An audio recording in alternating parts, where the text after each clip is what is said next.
Saat lembur kerja, tiba-tiba tetanggaku mengirim sebuah rekaman video. Ternyata ibu mertuaku dan adik ipar yang menumpang hidup di rumahku sedang mendorong anakku keluar rumah dan menyiram anakku dengan air cucian kotor, lalu memukul anakku sambil berteriak, "Dasar anak haram bandel!" Melihat video itu darahku seakan mendidih. Ternyata selama ini ibu mertua dan adik ipar memperlakukan anakku dengan kejam. Sampainya di rumah, aku berteriak menyampaikan satu kalimat yang membuat mereka lari ketakutan. Karena sebelum ceritanya dimulai, silahkan tulis di kolom komentar dari daerah mana saja teman-teman yang menonton cerita ini. Jangan lupa like dan subscribe agar channel ini bisa semakin berkembang dan bisa mempersembahkan cerita yang lebih menarik lagi. Malam itu jarum jam di dinding kantor sudah menunjukkan pukul 8 malam. Suasana ruangan divisi pemasaran sudah senyap, hanya terdengar bunyi ketikan jemari Raina di atas papan ketik laptop dan dengungan halus mesin pendingin ruangan. Raina menghela napas panjang sembari memijat tengkuknya yang terasa kaku. Sebagai seorang ibu bekerja, lembur adalah hal yang paling ia benci, tetapi tuntutan pekerjaan akhir bulan memaksanya untuk tetap duduk di kursi kerjanya sementara pikirannya sudah melayang ke rumah. Bayangan wajah Bintang, putranya yang baru berusia 6 tahun, menari-nari di pelupuk matanya. Raina merapikan hijabnya yang sedikit berantakan karena seharian beraktivitas, lalu meraih ponsel yang tergeletak di meja untuk mengecek kabar dari rumah. Biasanya, jam segini Bintang sudah tidur setelah dibacakan dongeng oleh neneknya, Bu Marta. Atau setidaknya, itulah yang selalu dilaporkan oleh ibu mertuanya itu setiap kali Raina bertanya. Namun, malam ini ponsel Raina sunyi. Tidak ada pesan dari Bu Marta maupun Amanda, adik ipar yang juga tinggal di rumahnya. Raina mencoba berpikir positif, mungkin mereka sedang asyik menonton televisi atau sudah terlelap. Raina kembali fokus pada layar laptopnya, berusaha menyelesaikan laporan secepat mungkin agar bisa segera memesan ojek daring dan pulang. Namun, ketenangannya pecah ketika ponselnya bergetar hebat di atas meja kayu yang keras, menimbulkan bunyi yang mengejutkan di ruangan yang sunyi itu. Nama Bu Fira, tetangga sebelah rumahnya, muncul di layar. Perasaan Raina mendadak tidak enak.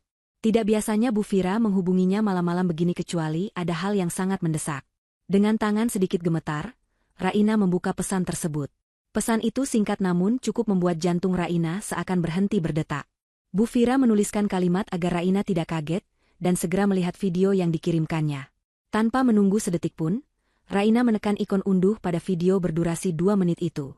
Jaringannya sedikit lambat, membuat simbol lingkaran berputar itu terasa seperti siksaan bagi batin Raina yang mulai gelisah. Ketika video itu mulai berputar, dunia Raina seakan runtuh seketika. Video itu diambil dari celah pagar tanaman pembatas rumah Bu Fira dan rumah Raina. Sudut pandangnya jelas mengarah ke teras samping rumah Raina dekat area mencuci. Di sana, di lantai semen yang kasar, Bintang terlihat sedang meringkuk ketakutan. Tubuh kecilnya basah kuyup. Bukan oleh air hujan, melainkan air berwarna keruh kehitaman yang baru saja disiramkan oleh Amanda dari ember pel. Raina menutup mulutnya menahan teriak. Ia bisa melihat jelas wajah Amanda yang menyeringai puas sambil berkacak pinggang. Mulutnya komat-kamit meneriakkan sesuatu yang kemudian terdengar jelas, karena Bu Fira memperbesar volume rekamannya. Suara Amanda terdengar melengking tajam menusuk telinga. Ia membentak Bintang dengan kasar, menyuruh anak sekecil itu untuk tidak cengeng. Belum sempat Raina mencerna kekejaman itu, sosok Bu Marta muncul dari pintu dapur membawa sapu lidi. Harapan Raina bahwa ibu mertuanya akan menolong cucunya hancur berkeping-keping. Bu Marta justru menarik lengan kecil Bintang hingga anak itu terhuyung, lalu memukulkan sapu lidi itu ke punggung dan kaki Bintang berkali-kali. Suara pukulan itu terdengar mengerikan, beradu dengan tangisan Bintang yang memohon ampun. Raina mencengkeram tepi meja kerjanya, hingga buku-buku jarinya memutih. Air matanya tumpah tak terbendung membasahi pipi. Dalam video itu, Bu Marta berteriak dengan kalimat yang membuat darah Raina mendidih hingga ke ubun-ubun. Wanita tua itu memaki Bintang dengan sebutan anak haram yang bandel, dan hanya bisa menghabiskan beras. Ia juga menyumpahi Bintang agar cepat mati menyusul kakeknya, supaya tidak menjadi beban keluarga. Raina merasa sesak napas.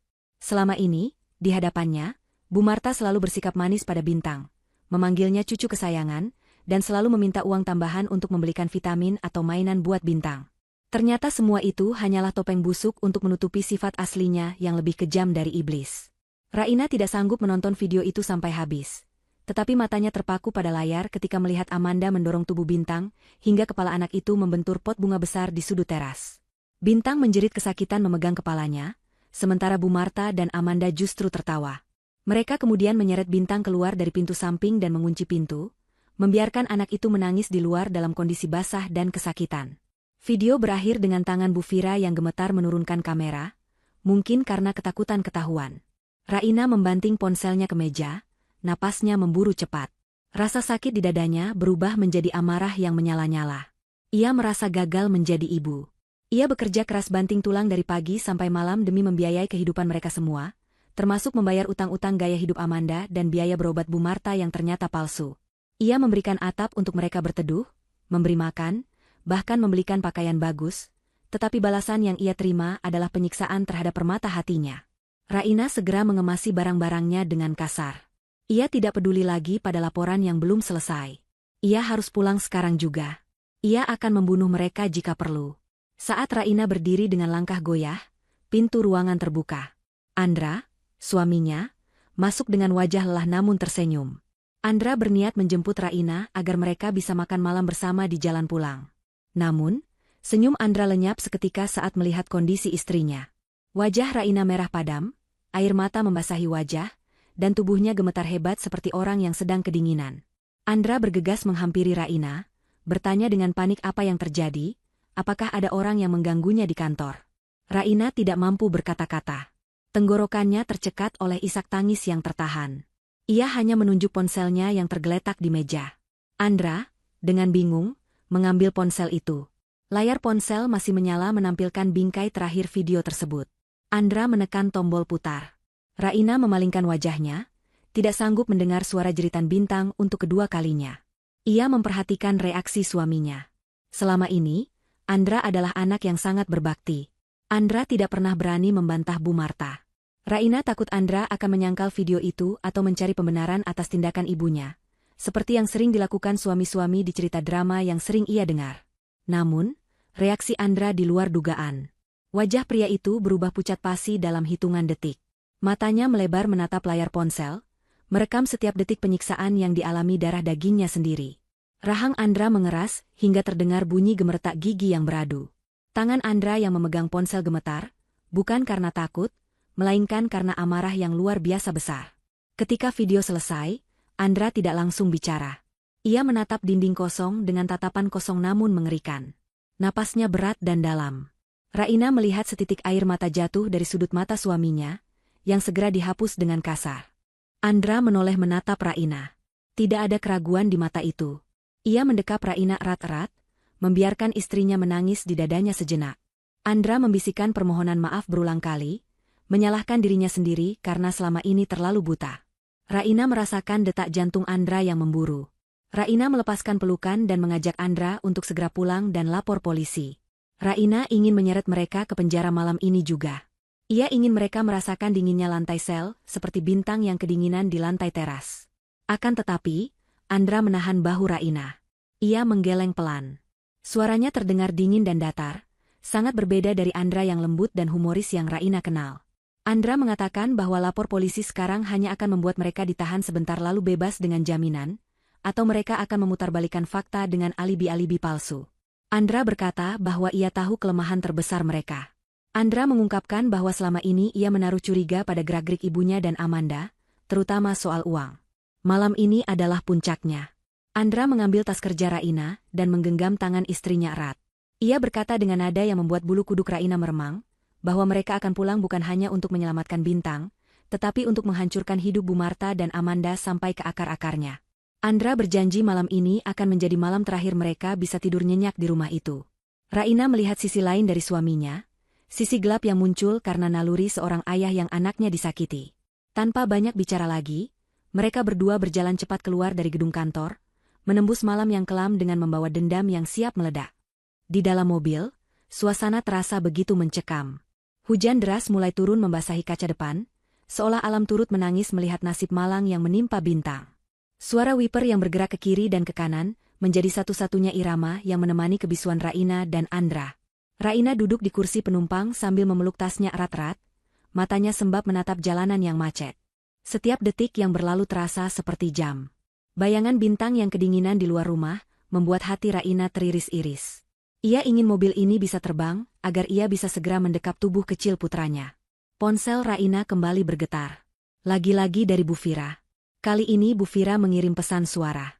Raina memutarnya dengan pengeras suara, agar Andra juga bisa mendengar. Suara Bu Fira terdengar panik bercampur geram.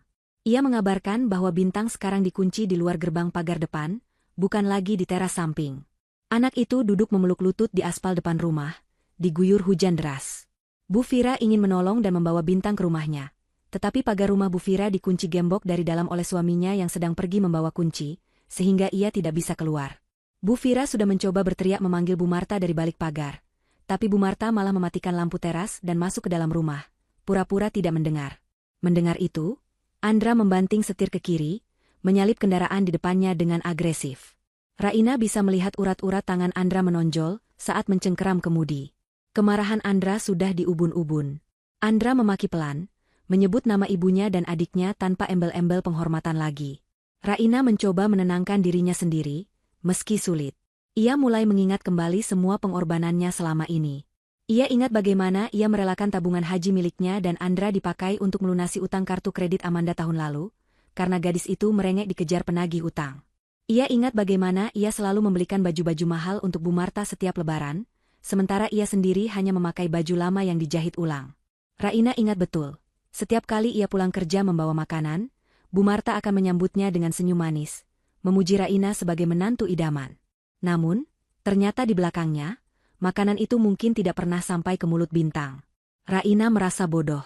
Sangat bodoh.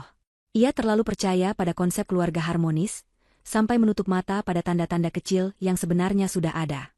Luka lebam di lengan Bintang yang kata Bu Marta karena jatuh dari sepeda, atau Bintang yang sering kelaparan saat Raina pulang, padahal uang belanja yang ia berikan lebih dari cukup untuk makan mewah 4 orang. Semua kebohongan itu kini terbuka jelas di depan matanya. Tiba-tiba, layar dashboard mobil menyala, menampilkan notifikasi pesan masuk ke ponsel Andra yang terhubung lewat Bluetooth. Pesan itu dari Amanda. Raina membaca pesan yang muncul di layar itu dengan perasaan jijik yang luar biasa. Amanda menulis dengan gaya bahasa yang manja, bertanya apakah Andra sudah pulang kerja, karena ia butuh uang transferan segera. Amanda beralasan bahwa Bintang baru saja memecahkan vas bunga keramik kesayangan Bu Marta yang harganya jutaan, dan Bu Marta sedang menangis sedih karena vas itu pecah. Amanda meminta ganti rugi uang agar bisa membeli vas baru besok pagi untuk menghibur ibunya. Kebohongan yang begitu nyata dan tak tahu malu itu membuat Andra tertawa getir. Tawa yang kering dan tanpa humor. Andra berkata bahwa mereka benar-benar iblis berwajah manusia. Di saat mereka menyiksa Bintang di tengah hujan, mereka masih sempat-sempatnya mengarang cerita untuk memeras uang Andra. Andra tidak membalas pesan itu. Ia justru melakukan sesuatu yang membuat Raina bingung. Andra menepikan mobil sebentar di bahu jalan yang agak sepi, lalu keluar menembus hujan. Raina memperhatikan dari dalam mobil. Andra berjongkok di bagian belakang mobil, meraba-raba area di balik bumper bawah. Tak lama kemudian, Andra kembali masuk ke dalam mobil dengan basah kuyup, memegang sebuah benda kecil berwarna hitam sebesar kotak korek api. Raina bertanya benda apa itu. Dengan wajah datar, Andra menjelaskan bahwa itu adalah alat pelacak GPS. Andra baru menyadari keberadaan alat itu minggu lalu saat mencuci mobil, tapi ia diamkan karena ingin tahu siapa yang memasangnya. Ternyata Amanda yang memasangnya agar bisa memantau pergerakan Andra. Dengan alat ini, Amanda bisa tahu kapan Andra pulang kantor, kapan Andra mampir ke bank, atau kapan Andra sedang di lokasi proyek, sehingga Amanda bisa mengatur waktu untuk bersenang-senang atau melakukan kejahatan di rumah tanpa ketahuan. Andra meremukan alat pelacak itu di tangannya, lalu membuangnya ke jalanan yang becek, membiarkannya terlindas truk yang lewat. Andra berkata bahwa sekarang mereka buta. Amanda dan Bu Marta tidak akan tahu kalau Andra dan Raina sudah dekat rumah. Mereka pasti mengira Andra masih di kantor atau terjebak macet jauh dari rumah, karena sinyal GPS terakhir mungkin menunjukkan lokasi kantor. Ini akan menjadi unsur kejutan yang sangat penting. Mereka akan menyergap para penjahat itu saat mereka merasa paling aman. Mobil kembali melaju membelah hujan. Jalanan menuju kompleks perumahan mereka mulai terlihat. Jantung Raina berdegup kencang seiring semakin dekatnya jarak mereka dengan rumah. Ia mempersiapkan mentalnya. Ia tahu malam ini tidak akan berakhir dengan diskusi baik-baik. Ini adalah perang. Perang seorang ibu untuk anaknya. Raina meraba saku tasnya, memastikan ia membawa kunci cadangan gerbang, meskipun ia ragu apakah ia masih bisa membuka gerbang dengan tangan yang gemetar. Ketika mobil berbelok masuk ke jalan kompleks rumah mereka, lampu jalanan temaram menyinari deretan rumah. Dari kejauhan, Raina sudah bisa melihat rumahnya yang gelap gulita. Tidak ada lampu teras yang menyala, seolah-olah rumah itu kosong. Namun, mata Raina menangkap sosok kecil yang meringkuk di pojok pagar hitam yang tinggi. Bintang. Anak itu tampak seperti gumpalan baju basah yang dibuang sembarangan. Hati Raina hancur lebur melihat pemandangan itu. Bintang tidak bergerak, kepalanya tertunduk di antara lututnya. Andra tidak memarkirkan mobil di garasi. Ia menghentikan mobil tepat di depan pagar dengan rem mendadak, membiarkan mesin tetap menyala dengan lampu sorot yang terang benderang mengarah ke teras rumah. Cahaya lampu mobil menembus sela-sela pagar, menyinari teras yang basah dan pintu depan yang tertutup rapat. Raina langsung melompat turun dari mobil, bahkan sebelum mobil berhenti sempurna. Ia berlari menerjang hujan menghampiri Bintang. "Bintang! Nak, ibu pulang, sayang!" teriak Raina histeris. Ia merengkuh tubuh kecil yang dingin sedingin es itu. Bintang mengangkat wajahnya perlahan. Bibirnya biru, giginya gemeretak hebat, dan ada darah yang mengering di pelipisnya, tercampur dengan air hujan. Mata Bintang yang sayu menatap Raina, seolah tak percaya ibunya ada di sana. Dengan suara lirih yang hampir tak terdengar, Bintang berbisik memanggil ibu, lalu tubuhnya lemas dalam pelukan Raina. Anak itu pingsan karena kedinginan dan syok. Andra datang menyusul, wajahnya sudah tidak menunjukkan ekspresi manusia lagi. Ia seperti singa yang siap mencabik mangsanya. Ia melihat kondisi anaknya, lalu menatap ke arah pintu rumah yang tertutup. Andra mengambil kunci gerbang dari tangan Raina, membuka gembok dengan kasar, dan mendorong pagar besi itu hingga menghantam tembok dengan suara dentuman keras yang memecah kesunyian malam. Suara itu pasti terdengar sampai ke dalam rumah. Pintu depan rumah terbuka perlahan. Cahaya lampu dari ruang tamu menyeruak keluar. Muncul sosok Bu Marta dan Amanda dengan wajah kaget. Mereka menyipitkan mata karena silau oleh lampu mobil, mencoba melihat siapa yang datang membuat keributan. Amanda masih memegang toples camilan, dan Bu Marta masih mengenakan daster santainya. Terlihat sangat nyaman dan hangat, kontras dengan Bintang yang sekarat di pelukan Raina. "Loh, Andra? Raina? Kok sudah pulang? Kenapa nggak bilang-bilang?" tanya Bu Marta dengan nada yang dibuat-buat ramah, seolah tidak terjadi apa-apa. Amanda di sebelahnya buru-buru menyembunyikan toples camilan di balik punggungnya, lalu memasang wajah sedih yang palsu. "Iya Mas, kok GPS-nya mati? Kami khawatir loh," timpal Amanda dengan tidak tahu malu. Raina berdiri, menggendong Bintang yang pingsan dengan sisa tenaga yang ia miliki. Ia menyerahkan Bintang ke pelukan Andra yang berdiri kokoh di sampingnya. Raina melangkah maju mendekati teras, membiarkan hujan membasahi seluruh tubuhnya. Ia menatap kedua wanita di depannya itu dengan tatapan nyalang. Tidak ada lagi rasa hormat, tidak ada lagi rasa segan. Yang ada hanyalah kebencian murni. Bu Marta yang melihat tatapan Raina mulai merasa tidak nyaman. "Heh, Raina, kamu kenapa basah-basahan begitu? Itu Bintang kenapa tidur di luar? Dasar anak nakal, tadi dia kabur sendiri loh, ibu sudah panggil-panggil nggak mau masuk." Bu Marta mulai melancarkan alibi busuknya dengan suara tinggi, mencoba mengintimidasi Raina seperti biasa. Tapi kali ini, Raina tidak menunduk. Raina tidak meminta maaf. Raina maju selangkah lagi, menunjuk wajah mertuanya itu tepat di depan hidungnya. Bibir Raina bergetar, bukan karena dingin, tapi karena kalimat yang akan ia ledakkan. Kalimat yang akan menjadi awal kehancuran mereka berdua. Malam ini, Raina bersumpah, tidak ada lagi kata ampun. Suara petir menggelegar membelah langit malam, seolah menjadi gong pembuka bagi pertunjukan drama paling nyata yang akan terjadi di teras rumah itu. Hujan masih turun dengan deras, namun panasnya amarah di dada Raina membuat dinginnya air hujan tidak lagi terasa. Di hadapannya, Bu Marta dan Amanda berdiri dengan wajah yang mulai berubah dari arogan menjadi bingung. Mereka tidak terbiasa melihat Raina yang penurut menatap mereka dengan sorot mata membunuh seperti itu. Biasanya, jika Raina pulang dan melihat rumah berantakan atau ada masalah, Raina hanya akan mengelus dada dan membereskan semuanya dalam diam. Namun malam ini, singa betina yang tidur di dalam diri Raina telah bangun. Bu Marta mencoba mempertahankan wibawanya sebagai mertua. Ia melangkah maju sedikit, berkacak pinggang sambil menunjuk wajah Raina dengan telunjuknya yang gemuk. Ia mulai membentak Raina lagi, menuduh Raina sebagai istri yang tidak becus mengurus anak sehingga Bintang menjadi nakal dan harus dihukum di luar rumah. Bu Marta berteriak bahwa ia melakukan itu demi mendidik Bintang agar menjadi anak yang tangguh, bukan anak manja. Amanda di sebelahnya mengangguk setuju sambil memutar bola matanya malas, seolah drama ini hanya membuang waktu istirahatnya. Amanda bahkan sempat menyindir Andra yang diam saja melihat istrinya basah kuyup seperti orang gila. Namun, Andra tidak diam karena takut. Ia diam karena sedang menahan diri agar tidak melakukan kekerasan fisik pada wanita tua yang selama ini ia panggil ibu. Tangan Andra mendekap tubuh Bintang yang pingsan semakin erat, menyalurkan kehangatan tubuhnya pada putra kecilnya yang malang. Raina melihat suaminya sudah di ambang batas. Ia tahu Andra tidak mungkin memukul ibunya sendiri, sejahat apapun wanita itu. Maka, ini adalah tugas Raina. Raina yang harus menjadi eksekutor malam ini. Raina yang harus mengusir parasit-parasit ini dari istana kecil mereka. Raina menarik napas dalam-dalam, membiarkan udara dingin memenuhi paru-parunya, lalu ia melepaskan satu teriakan yang begitu keras hingga urat-urat lehernya menonjol. Suaranya mengalahkan suara hujan, menembus gendang telinga Bu Marta dan Amanda, hingga membuat mereka tersentak mundur. Raina tidak memaki dengan kata-kata kotor. Ia mengucapkan satu kalimat ancaman yang spontan keluar dari mulutnya, karena teringat kecurigaan Andra tentang racun dan sertifikat rumah. Raina berteriak lantang memerintahkan mereka untuk lari sekarang juga atau polisi yang ada di belakangnya akan menangkap mereka berdua, atas tuduhan percobaan pembunuhan berencana menggunakan obat terlarang yang dicampurkan ke makanan suaminya, serta kasus pencurian sertifikat rumah yang sudah mereka rencanakan bulan lalu. Raina menambahkan dengan nada yang sangat meyakinkan bahwa hasil laboratorium rumah sakit sudah keluar hari ini, dan membuktikan ada racun di darah Andra. Itu adalah gertakan kosong. Raina tidak pernah ke rumah sakit hari ini, dan Andra belum pernah tes darah.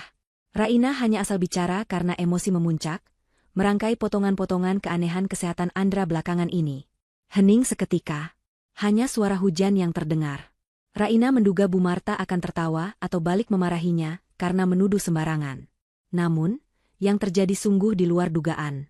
Wajah Bu Marta yang tadinya merah karena marah, mendadak berubah menjadi pucat pasi seputih kertas. Matanya melotot horor, bibirnya gemetar hebat. Amanda di sebelahnya, bahkan sampai menjatuhkan toples camilan yang ia sembunyikan di punggungnya, hingga pecah berantakan di lantai teras. Reaksi tubuh mereka yang begitu ketakutan bukanlah reaksi orang yang difitnah, melainkan reaksi penjahat yang tertangkap basah. Bu Marta dan Amanda saling berpandangan dengan tatapan panik. Ketakutan terpancar jelas di mata mereka. Mereka termakan gertakan Raina bulat-bulat. Dalam pikiran picik mereka, rencana jahat mereka untuk menyingkirkan Andra secara perlahan demi menguasai harta warisan benar-benar sudah terbongkar. Mereka mengira polisi benar-benar sedang berjalan menuju rumah itu. Tanpa berpikir panjang dan tanpa sempat membela diri, insting bertahan hidup mereka mengambil alih. Bu Marta berteriak pada Amanda untuk segera lari. Tanpa membawa pakaian ganti, tanpa membawa koper, dan hanya bermodalkan baju yang melekat di badan serta dompet yang ada di saku daster Bu Marta, mereka berdua lari terbirit-birit menerobos hujan. Mereka bahkan tidak berani melewati gerbang depan tempat mobil Andra terparkir, karena takut ditangkap. Mereka lari menyamping, melompati pagar rendah pembatas kebun kosong di sebelah rumah yang penuh semak belukar.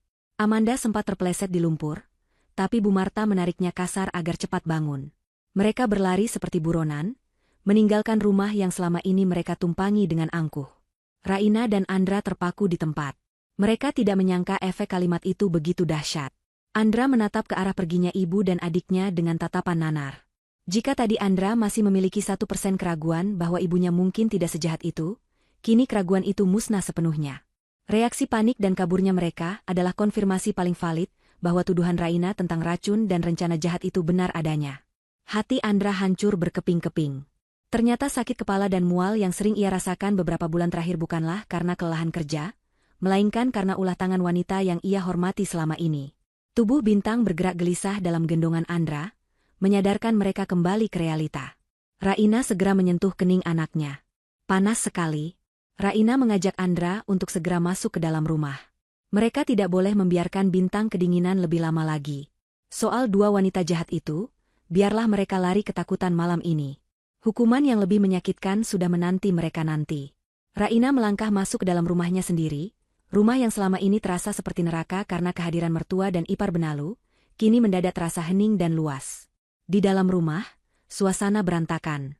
Bekas bungkus makanan berserakan di ruang tamu, sisa pesta kecil-kecilan Bu Marta dan Amanda saat pemilik rumah sedang banting tulang. Televisi masih menyala menampilkan acara hiburan. Raina mematikan televisi itu dengan kasar, menciptakan kesunyian yang mencekam.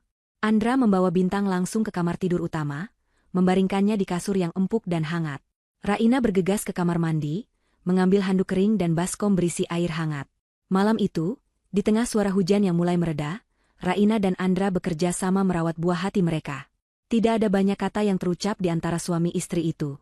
Luka di hati mereka terlalu dalam untuk diungkapkan dengan kata-kata. Namun, tatapan mata Andra yang penuh penyesalan setiap kali melihat memar biru di punggung Bintang saat Raina mengganti baju anak itu, sudah cukup menjelaskan segalanya. Andra bersumpah dalam hati, ini adalah kali terakhir ia membiarkan keluarganya disakiti. Ia akan menjadi perisai baja bagi istri dan anaknya mulai detik ini. Rumah itu terasa sangat asing malam ini. Sepi, dingin, dan menyisakan aura kejahatan yang belum sepenuhnya hilang. Jam dinding menunjukkan pukul 2 pagi. Raina masih terjaga duduk di tepi ranjang, menggenggam tangan mungil Bintang yang tertidur gelisah. Napas anak itu terdengar berat. Sesekali ia merintih dalam tidurnya memanggil nama ibunya. Raina mengompres kening Bintang dengan telaten, air matanya sesekali menetes jatuh ke selimut tebal yang membungkus tubuh anaknya. Ia menatap wajah polos Bintang yang kini dihiasi luka gores di pipi dan lebam di lengan. Hati ibu mana yang tidak hancur melihat pemandangan seperti ini. Sementara itu, Andra tidak berada di kamar. Pria itu sedang melampiaskan amarah dan rasa ingin tahunya di kamar lain. Suara gaduh terdengar samar dari arah kamar Bu Marta. Raina tahu suaminya sedang membongkar kamar itu. Raina membiarkannya. Andra butuh jawaban. Andra butuh bukti fisik untuk meyakinkan dirinya sendiri bahwa keputusan untuk mengusir ibu dan adiknya adalah keputusan yang benar. Raina memilih tetap di samping Bintang, menjaga satu-satunya harta berharga yang nyaris direnggut darinya. Di kamar Bu Marta, Andra berdiri di tengah ruangan yang kini berantakan.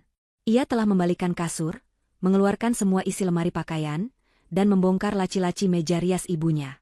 Aroma parfum ibunya yang menyengat masih tertinggal di ruangan itu, membuat perut Andra mual. Ia mencari sesuatu yang bisa menjelaskan segalanya. Ia mencari bukti kejahatan yang selama ini tersembunyi rapi di balik senyuman manis ibunya. Tangan Andra gemetar saat ia menemukan sebuah kotak kayu kecil yang disembunyikan di bagian paling dalam lemari pakaian, tertutup tumpukan kain batik lama. Kotak itu terkunci, tapi dengan mudah Andra membukanya paksa menggunakan obeng. Di dalamnya, Andra menemukan beberapa benda yang membuatnya sesak napas. Benda pertama adalah sebuah buku tabungan bank swasta atas nama Amanda. Andra membuka buku itu dengan tangan bergetar. Matanya terbelalak melihat deretan angka yang tertera di sana. Ratusan juta rupiah. Jumlah yang fantastis. Andra mengenali tanggal-tanggal setoran tunai yang tercatat di sana.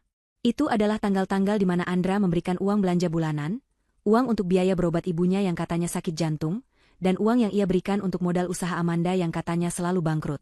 Ternyata selama ini mereka tidak pernah sakit. Usaha Amanda tidak pernah bangkrut karena usahanya tidak pernah ada. Semua uang hasil keringat Andra dan Raina ditabung oleh mereka untuk kepentingan pribadi. Mereka menimbun kekayaan di atas penderitaan Andra yang harus lembur setiap hari. Andra merasa dadanya sesak, seolah ada batu besar yang menghimpit paru-parunya. Ia merasa dikhianati oleh orang yang paling ia percayai. Namun, penemuan berikutnya jauh lebih mengerikan. Di dasar kotak itu, terbungkus plastik klip kecil, terdapat bubuk putih kekuningan. Bukan bedak, bukan tepung. Di sebelahnya ada botol kecil tanpa label berisi cairan bening. Andra, yang pernah bekerja sebentar di bidang logistik farmasi sebelum pindah ke perusahaan sekarang, mengenali bau samar dari bubuk itu. Itu adalah jenis obat terlarang golongan penenang dosis tinggi, yang jika dicampurkan terus-menerus ke dalam makanan bisa menyebabkan kerusakan organ dalam, gagal jantung, dan kematian mendadak yang terlihat wajar. Ingatan Andra melayang ke beberapa bulan terakhir. Ia sering merasa pusing hebat setelah makan malam di rumah. Ia sering merasa jantungnya berdebar tidak beraturan. Dokter bilang itu stres, tapi ternyata itu adalah racun yang diberikan oleh ibunya sendiri. Tangan Andra lemas. Kotak itu jatuh dari tangannya, isinya berserakan di lantai. Jadi, gertakan Raina tadi benar. Firasat seorang istri memang tajam. Mereka benar-benar mencoba membunuhnya pelan-pelan. Tujuannya jelas, jika Andra mati, sebagai ibu kandung, menurut hukum yang tertulis di akta, Bu Marta akan mendapat bagian warisan. Andra kemudian melihat sebuah amplop coklat tua yang terselip di bawah karpet lantai. Sepertinya terjatuh saat Bu Marta panik mengepak barang, atau memang disembunyikan di sana. Andra memungutnya. Isinya adalah dokumen tua yang kertasnya sudah menguning. Andra membacanya di bawah cahaya lampu kamar yang remang. Itu adalah surat adopsi. Surat penyerahan hak asuh anak dari sebuah panti asuhan kecil di pinggiran kota kepada Bu Marta dan almarhum suaminya, 30 tahun yang lalu. Nama asli bayi itu bukan Andra, tapi bayi X, ditemukan di depan gerbang panti. Air mata Andra akhirnya tumpah. Bukan air mata sedih, tapi air mata kehampaan. Selama ini ia mati-matian berbakti, menahan diri untuk tidak membantah, menyerahkan hampir seluruh gajinya, karena ia merasa berhutang nyawa dan darah pada ibunya. Ternyata, ia hanyalah anak pungut yang dijadikan investasi jangka panjang. Bu Marta merawatnya bukan karena cinta, tapi karena butuh jaminan masa tua. Pantas saja Bu Marta begitu mudah menyiksa Bintang, cucunya. Karena bagi Bu Marta, Bintang tidak memiliki hubungan darah sama sekali dengannya. Bintang hanyalah anak dari anak pungut yang tidak berharga. Tiba-tiba terdengar suara Raina memanggil Andra dengan nada panik dari kamar sebelah. Andra buru-buru menyeka air matanya, memasukkan semua barang bukti itu ke dalam kantong plastik besar, lalu berlari ke kamar utama. Di sana, Bintang sedang mengigau. Matanya terpejam tapi mulutnya terus meracau. Tubuh anak itu kejang pelan. "Jangan, Om. Jangan ambil mainan Dika. Jangan pukul." Bintang meracau ketakutan. Andra mendekat, mengelus kepala anaknya. "Siapa Om? Nak? Ayah di sini." "Nggak ada siapa-siapa," bisik Andra menenangkan. Namun Bintang terus mengigau. Kali ini kalimatnya lebih jelas dan membuat darah Andra kembali mendidih. "Jangan bilang papa. Nenek marah kalau bilang papa. Om Vino jahat. Om Vino minta uang papa." Raina dan Andra saling berpandangan. Nama Vino sama sekali asing bagi mereka. Bintang menyebut nama seorang laki-laki yang sering datang ke rumah dan meminta uang. Ternyata, selama Raina dan Andra pergi bekerja, rumah mereka menjadi tempat Bu Marta menjamu tamu laki-laki. Andra mengepalkan tangannya begitu erat, hingga kukunya menancap ke telapak tangan. Bu Marta tidak hanya penyiksa anak dan pencuri, tapi dia juga membawa laki-laki asing masuk ke rumah anaknya, membiayai laki-laki itu dengan uang anak menantunya, dan memaksa cucunya untuk tutup mulut di bawah ancaman pukulan. Andra bangkit berdiri. Wajahnya kini tidak lagi menyeratkan kesedihan. Wajah itu keras dan dingin seperti batu karang. Ia menatap Raina dengan tatapan yang penuh tekad. Ia berkata pada Raina bahwa besok pagi, hal pertama yang akan ia lakukan bukan pergi ke kantor, melainkan pergi ke kantor polisi dan bank. Ia akan memblokir semua akses keuangan yang pernah ia berikan pada Amanda dan Bu Marta. Ia akan memastikan mereka tidak bisa mengambil 1 rupiah pun lagi. Dan soal Vino, Andra berjanji akan mencari tahu siapa laki-laki itu. Malam itu menjadi malam yang panjang bagi keluarga kecil itu. Namun, di balik rasa sakit dan pengkhianatan yang terbongkar, ada rasa lega yang perlahan tumbuh. Benalu itu sudah pergi. Racun itu sudah tidak ada lagi di makanan mereka. Andra memeluk Raina dan Bintang di atas tempat tidur. Untuk pertama kalinya dalam bertahun-tahun, Andra merasa benar-benar menjadi kepala keluarga yang utuh, yang tidak lagi di bawah bayang-bayang ketakutan durhaka pada orang tua. Karena orang tua yang ia hormati, ternyata hanyalah monster yang menyamar. Dan monster harus dimusnahkan, bukan dihormati. Malam itu, di sebuah kamar penginapan sempit yang lembab dan berbau apek di pinggiran kota, 2 sosok wanita duduk dengan wajah masam. Bu Marta dan Amanda terpaksa menginap di tempat murah tersebut karena kartu debit Amanda yang biasanya selalu bisa digunakan mendadak tidak berfungsi saat mereka mencoba check-in di hotel berbintang. Andra, pria yang selama ini mereka anggap bodoh dan penurut, ternyata bergerak lebih cepat dari dugaan mereka. Pria itu telah memblokir akses kartu tambahan yang dipegangnya. Dengan sisa uang tunai yang ada di dompet Bu Marta, mereka hanya mampu menyewa kamar kecil dengan kasur keras yang spraynya terasa gatal di kulit. Suara bising kendaraan dari jalan raya terdengar jelas hingga ke dalam kamar, membuat suasana hati mereka semakin buruk. Amanda membanting tas tangannya ke atas kasur dengan kesal. Wajahnya yang biasanya terawat kini terlihat kusut. Ia mengeluh panjang lebar tentang betapa sial nasibnya malam ini. Ia menyalahkan Raina yang dianggapnya sebagai penyebab semua kekacauan ini. Menurut logika Amanda yang sudah terbalik, jika saja Raina tidak pulang cepat dan tidak membesar-besarkan masalah hukuman Bintang, mereka pasti sekarang sedang tidur nyenyak di kamar ber-AC yang dingin di rumah Andra. Bu Marta duduk di tepi kasur sambil memijat kakinya yang pegal karena berlari tadi. Wajah tua itu dipenuhi guratan kemarahan dan dendam. Ia merasa harga dirinya diinjak-injak oleh menantu yang selama ini ia remehkan.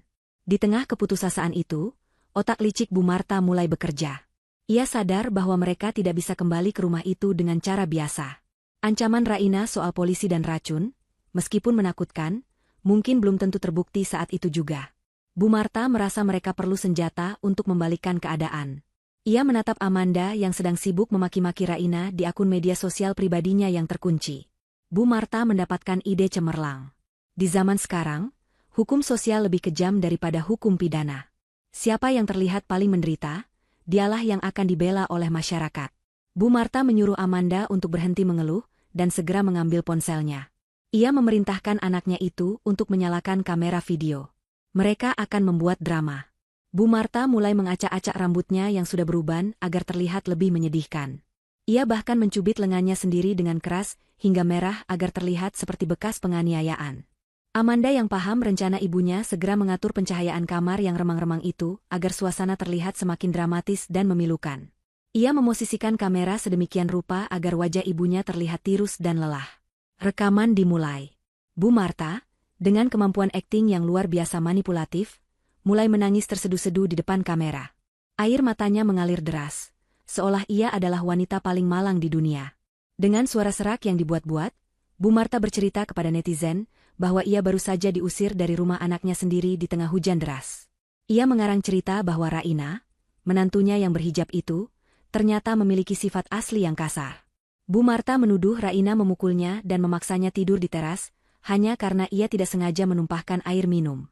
Ia juga menambahkan bumbu fitnah bahwa Raina sering membawa laki-laki lain ke rumah saat Andra bekerja, dan Bintang adalah anak hasil perselingkuhan itu. Amanda ikut masuk dalam bingkai video. Ia memeluk ibunya sambil ikut menangis, berpura-pura menjadi adik ipar yang terzalimi.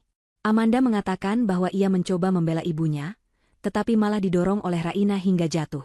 Mereka berdua memohon simpati publik, meminta bantuan karena sekarang mereka terlantar tanpa uang dan baju ganti, diusir seperti kucing kurap oleh menantu yang kejam. Setelah merasa akting mereka cukup meyakinkan, Amanda mengunggah video tersebut ke semua platform media sosial miliknya, menandai akun-akun gosip terkenal dan komunitas warga di kota mereka. Ia memberi judul yang provokatif, tegasnya ibu kota, lebih kejam ibu tiri? Bukan. Ini kisah menantu durhaka mengusir mertua sakit-sakitan tengah malam. Efek video itu seperti bola salju yang menggelinding cepat. Dalam hitungan jam, notifikasi di ponsel Amanda meledak. Ribuan komentar bermunculan. Seperti yang mereka harapkan, netizen yang hanya melihat dari satu sisi langsung tersulut emosinya. Kolom komentar penuh dengan hujatan kasar yang ditujukan kepada Raina. Mereka mengutuk Raina, menyebutnya wanita berhati iblis yang tidak tahu diuntung. Banyak yang merasa kasihan melihat wajah tua Bu Marta yang menangis, tanpa tahu bahwa itu hanyalah air mata buaya. Akun media sosial Raina yang ditandai oleh netizen detektif dadakan mulai diserang. Foto-foto Raina bersama Bintang dan Andra dipenuhi komentar caci maki. Keesokan harinya, Raina yang sedang izin tidak masuk kerja untuk mengurus Bintang, dikejutkan oleh rentetan pesan dari teman-teman kantor dan tetangga jauh yang menanyakan kebenaran video tersebut. Raina membuka ponselnya dan seketika tangannya lemas. Ia melihat wajah mertuanya sedang memfitnahnya habis-habisan di layar. Hati Raina sakit sekali. Ia yang menjadi korban, ia yang anaknya disiksa, tapi kini seluruh dunia justru menuduhnya sebagai pelaku kejahatan. Raina membaca komentar-komentar itu dengan mata berkaca-kaca. Ada yang menyuruhnya mati, ada yang mendoakan ia mandul, bahkan ada yang mengancam akan mendatangi rumahnya untuk memberi pelajaran. Raina menangis di meja makan. Ia merasa dunia ini sangat tidak adil. Ia sudah berjuang menjadi istri dan ibu yang baik, menahan diri selama bertahun-tahun menghadapi mertua yang toksik, tapi balasan yang ia terima adalah pembunuhan karakter secara massal. Bintang yang sedang duduk mewarnai di ruang tengah menatap ibunya dengan bingung. Raina buru-buru menghapus air matanya, tidak ingin anaknya melihat ia rapuh. Namun, Andra yang baru saja keluar dari kamar setelah menelepon pengacaranya, melihat istrinya menangis. Andra menghampiri Raina, mengambil ponsel dari tangan istrinya, dan melihat video viral itu. Rahang Andra mengeras. Ia tidak menyangka ibunya bisa sejahat ini. Bukan hanya fisik Bintang yang disakiti, kini nama baik istrinya pun dihancurkan. Namun, berbeda dengan Raina yang panik, Andra justru terlihat tenang. Ketenangan yang mematikan. Andra memeluk Raina, menepuk punggung istrinya pelan. Ia berkata pada Raina untuk tidak membalas satupun komentar itu. Andra melarang Raina membuat klarifikasi tertulis yang emosional. Andra bilang biarkan mereka merasa menang sejenak. Biarkan mereka terbang tinggi dengan kebohongan mereka. Karena semakin tinggi mereka terbang, semakin sakit rasa jatuhnya nanti. Sore harinya, situasi semakin memanas. Beberapa orang yang mengaku sebagai pejuang keadilan sosial, mulai berkumpul di depan kompleks perumahan mereka, meneriakkan kata-kata kotor agar Raina keluar dan meminta maaf pada mertuanya. Satpam kompleks sampai kewalahan menahan mereka. Bu Fira, tetangga yang baik hati, datang menyelinap lewat pintu belakang rumah Raina. Wajah Bu Fira merah pada menahan marah. Ia membawa tabletnya, memperlihatkan bahwa ia juga diserang netizen karena mencoba membela Raina di kolom komentar. Bu Vira mendesak Andra untuk segera bertindak, karena situasi sudah mulai tidak kondusif dan membahayakan keselamatan Bintang. Andra mengangguk. Ia sudah siap. Sejak pagi, ia tidak diam saja. Ia telah mengunduh semua rekaman CCTV dari kamera pengawas milik Bu Vira yang menyorot jelas ke arah teras rumahnya, juga rekaman CCTV dari kamera tersembunyi yang pernah ia pasang di ruang tamu namun sempat ia lupakan, yang ternyata merekam percakapan Bu Marta dan Amanda saat merencanakan skenario jahat mereka sebelum kabur. Andra juga sudah mengumpulkan bukti transfer bank yang menunjukkan aliran dana gila-gilaan ke rekening Amanda, membantah tuduhan bahwa mereka ditelantarkan secara ekonomi. Andra duduk di depan laptopnya. Ia masuk ke akun media sosial pribadinya yang selama ini jarang aktif. Ia menyusun sebuah utas pendek namun padat. Ia tidak menggunakan kata-kata kasar. Ia hanya menulis satu kalimat pembuka. Kebenaran tidak perlu berteriak. Ia hanya perlu ditunjukkan.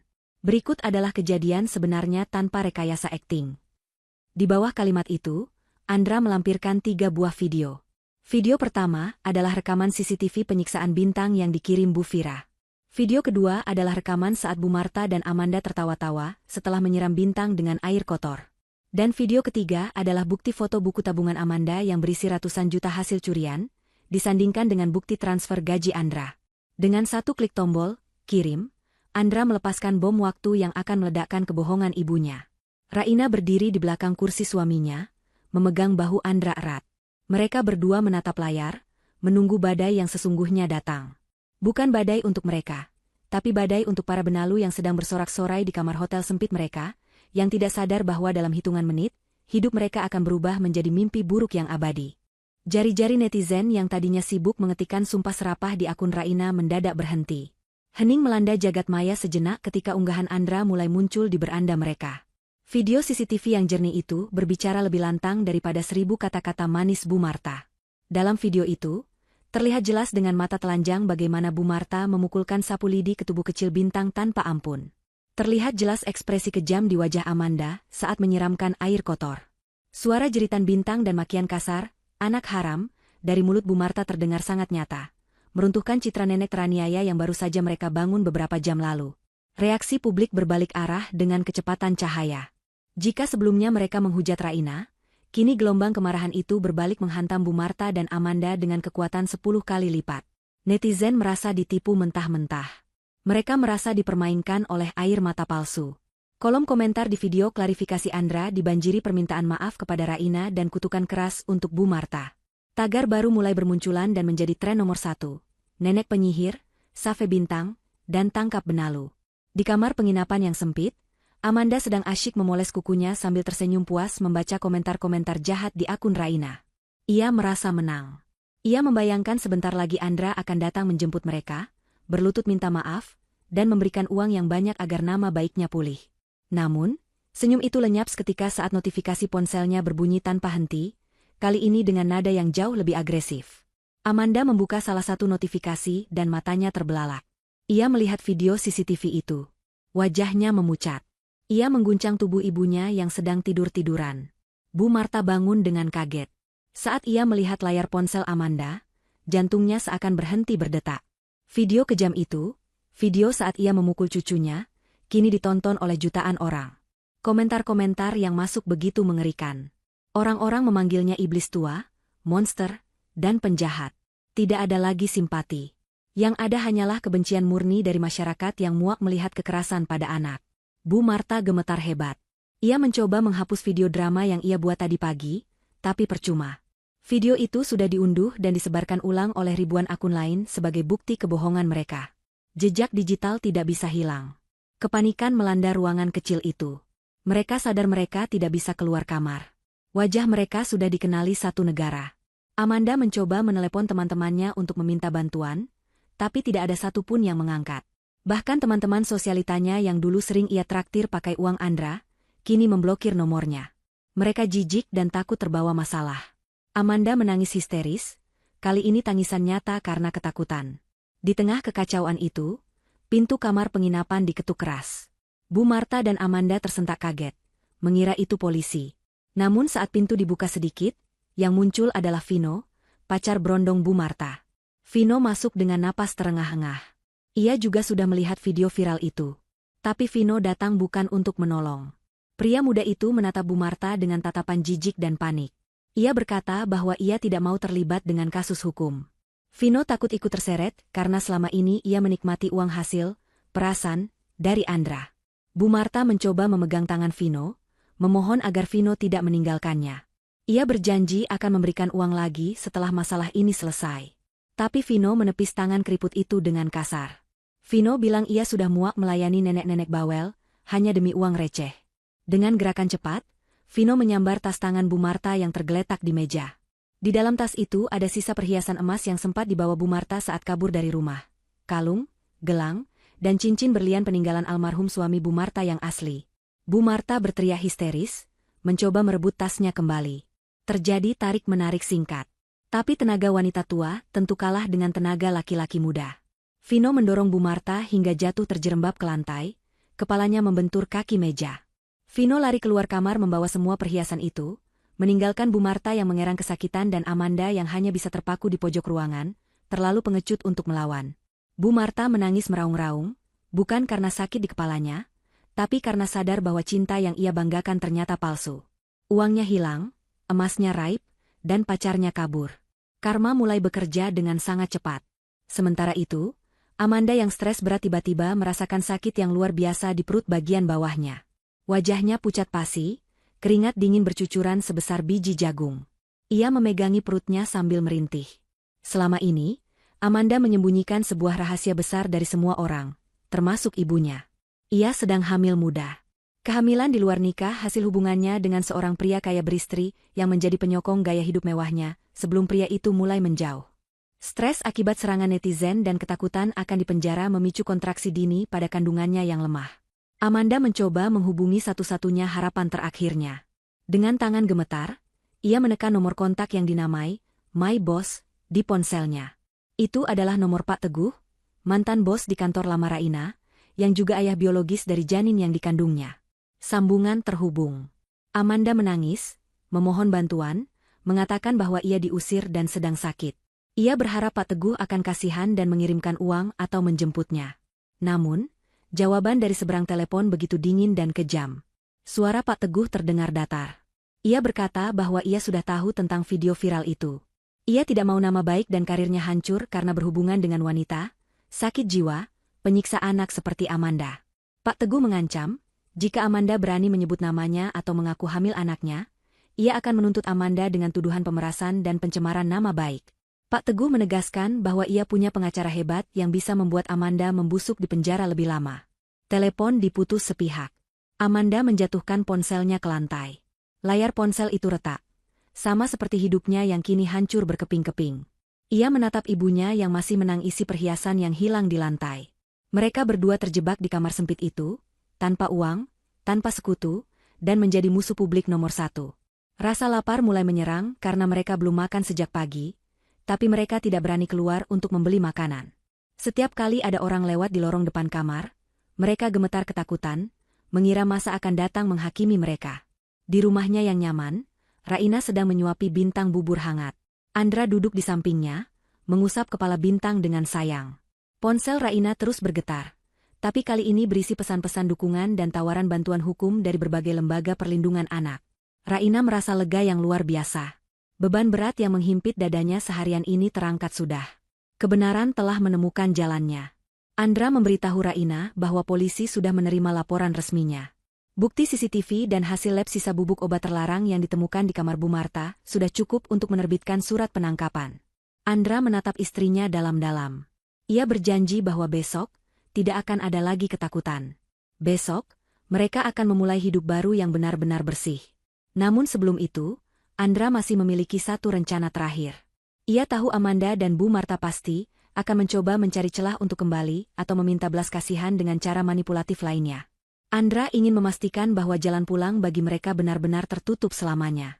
Ia akan mempertemukan mereka dengan masa lalu yang selama ini mereka sembunyikan. Dan pertemuan itu akan terjadi di tempat yang paling memalukan bagi mereka. Malam semakin larut, tapi di penginapan kumuh itu, Bu Marta dan Amanda tidak bisa memejamkan mata sedetik pun. Bayangan jeruji besi dan wajah-wajah marah netizen menghantui mereka. Mereka tidak tahu bahwa besok, penderitaan mereka baru akan memasuki babak yang lebih menyakitkan. Sebuah undangan makan malam palsu sedang disiapkan oleh Andra, sebuah jebakan terakhir untuk memberi pelajaran tentang arti kata, keluarga, yang sesungguhnya kepada manusia-manusia yang tidak punya hati itu. Matahari pagi tidak mampu menghangatkan hati dua wanita yang meringkuk laparan di kamar penginapan sempit itu. Bu Marta dan Amanda terbangun dengan perut yang melilit perih. Sisa uang receh di dompet Bu Marta, bahkan tidak cukup untuk membeli 2 porsi nasi bungkus yang layak. Mereka hanya bisa membagi sepotong roti tawar sisa kemarin sore yang sudah agak keras. Wajah mereka kusam, rambut lepek, dan mata bengkak akibat menangis semalaman meratapi nasib dan perhiasan yang dicuri Vino. Harapan mereka rasanya sudah putus. Terkubur di bawah tumpukan hujatan netizen yang terus mengalir di ponsel Amanda setiap kali ia nekat menyalakan data seluler. Namun, tepat ketika jarum jam menunjuk angka 11 siang, sebuah notifikasi masuk ke ponsel Andra yang memang sengaja dibawa Amanda, ponsel lama Andra yang dulu sering dipinjam Amanda. Pesan itu datang dari nomor pribadi Andra yang baru. Mata Amanda terbelalak membacanya. Pesan itu singkat dan bernada formal. Andra mengajak mereka bertemu nanti malam di sebuah restoran mewah di pusat kota. Dalam pesan itu, Andra menulis bahwa ia ingin membicarakan masalah, pembagian harta, dan menyelesaikan kekacauan ini secara kekeluargaan agar tidak semakin viral. Andra juga menyebutkan bahwa ia akan membawa uang tunai untuk bekal mereka selama proses perceraian dengan Raina, karena Andra mengaku sudah tidak kuat dengan tekanan publik dan ingin berpisah baik-baik. Membaca pesan itu, Bu Marta langsung bangkit dari kasur seolah mendapatkan suntikan tenaga baru. Senyum liciknya kembali merekah di wajah keriputnya. Dalam pikiran sempitnya, ia yakin bahwa Andra akhirnya menyerah. Ia yakin Andra, anak angkat yang selama ini ia didik untuk patuh, tidak akan tega melihat ibunya menderita. Bu Marta menertawakan Raina yang ia anggap gagal mempertahankan pengaruhnya pada Andra. Menurut logika Bu Marta, darah, meskipun Andra anak angkat, ia merasa ikatan emosionalnya kuat, lebih kental daripada air. Andra pasti ketakutan kehilangan ibunya dan memilih membuang istri pembangkang itu. Dengan semangat menggebu, mereka berdua mulai bersiap-siap. Mereka menggunakan sisa sabun batangan kecil dari penginapan untuk mandi, berusaha membersihkan daki kemiskinan yang menempel semalam. Amanda memoles wajahnya dengan sisa-sisa kosmetik yang ada di tas, berusaha menutupi kantung matanya yang hitam. Mereka memakai baju terbaik yang tersisa di badan, mencoba mengembalikan aura nyonya besar yang sempat hilang. Rasa lapar yang tadi menyiksa kini berganti menjadi rasa tamak. Mereka membayangkan akan memesan makanan paling mahal di restoran itu sepuasnya.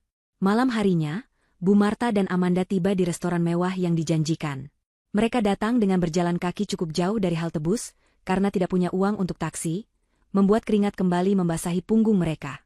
Namun, saat melangkah masuk ke dalam restoran berpendingin udara itu, mereka langsung menegakkan kepala. Pelayan menyambut mereka dengan ramah dan mengantar ke meja VIP di sudut yang privat. Di sana, Andra dan Raina sudah duduk menunggu. Melihat kehadiran Raina, Bu Marta sempat mendengus kesal. Ia kira Andra datang sendiri. Namun, melihat Raina hanya dia menunduk sambil meremas tangannya, Bu Marta semakin yakin bahwa Raina sudah kalah. Bu Marta dan Amanda duduk dengan angkuh. Tanpa basa-basi, tanpa rasa bersalah sedikitpun atas apa yang mereka lakukan pada Bintang, mereka langsung menyambar buku menu. Dengan rakus, Amanda memesan steak daging impor kualitas terbaik, sup krim mahal, hidangan pembuka serba laut, dan minuman jus buah-buahan premium yang harganya setara uang belanja Raina seminggu. Bu Marta juga tidak mau kalah. Ia menunjuk menu-menu dengan harga tertinggi, seolah ingin membalas dendam atas kelaparannya seharian ini. Selama menunggu makanan datang, Bu Marta memulai sandiwaranya. Ia mulai menceramahi Andra dengan suara yang dibuat berwibawa. Ia mengatakan bahwa ia bersedia memaafkan Andra yang telah durhaka mengusirnya, asalkan Andra segera mengurus perceraian dengan Raina dan menyerahkan sertifikat rumah kembali ke tangannya. Bu Marta beralasan bahwa Raina adalah pembawa sial yang membuat keluarga mereka hancur. Amanda ikut menimpali sambil mengunyah roti pembuka dengan kasar, mengatakan bahwa gara-gara video Raina, ia jadi stres dan kehilangan teman-temannya. Ia menuntut ganti rugi uang tunai malam ini juga untuk membeli ponsel baru dan pindah ke apartemen yang layak. Andra hanya mendengarkan. Wajahnya tenang, datar, dan tidak terbaca.